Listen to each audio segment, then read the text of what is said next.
அது வந்து கடினமான பாதை தான்.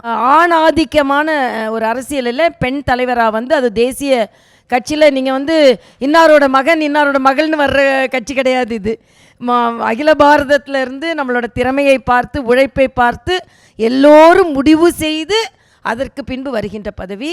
அந்த பதவி எனக்கு வந்து அந்த முடிவோடு எனக்கு கிடைத்தது என்பதில் மிக்க மகிழ்ச்சி. ஆனால் கடுமையான பதவி தான். 5.5 வருடங்கள் வெயிட்டான தலைவராக வேறு ஆயிட்டேன். ஏன்னா உங்களுக்கு தெரியும், சைக்காலஜிக்கலாக கொஞ்சம் ப்ராப்ளம் இருந்ததுன்னா நம்ம குண்டாயிடுவோம். நீங்கள் ஏற்கனவே நான் தலைவர் ஆகும்போது இருந்த கேஜியை விட தலைவராக இறங்கும்போது வெயிட்டான தலைவராகிட்டேன். அதுவே எந்த அளவுக்கு டென்ஷனை நாம் ஏற்றுக்கொண்டோம் அப்படின்னு. நிறைய நேரங்களில் தூங்கா இரவுகள், நடு இரவு வரைக்கும் இன்னைக்கு இப்படி இருந்தது அப்படி இருந்தது. ஏன்னா உங்களுக்கு மேடு பள்ளங்கள் இருக்கும், பல தலைவர்களை நிர்வகிக்க வேண்டியிருக்கும், தொண்டர்களை நிர்வகிக்க வேண்டியிருக்கும். சில பேர் புரிந்து பேசுவாங்க, புரியாமல் பேசுவாங்க. சில நேரம் ரொம்ப நல்லதாக நம்ம நினச்சிருக்கோம்னு நினைக்கிறது விமர்சனங்கள் வரும். இவற்றை எல்லாம் நல்ல பகலை உருவாக்குவதற்கு தூங்கா இரவுகளை அனுபவித்த பதவி அது. மீண்டும் அந்த சீட்டில் எதிர்பார்க்கலாமா?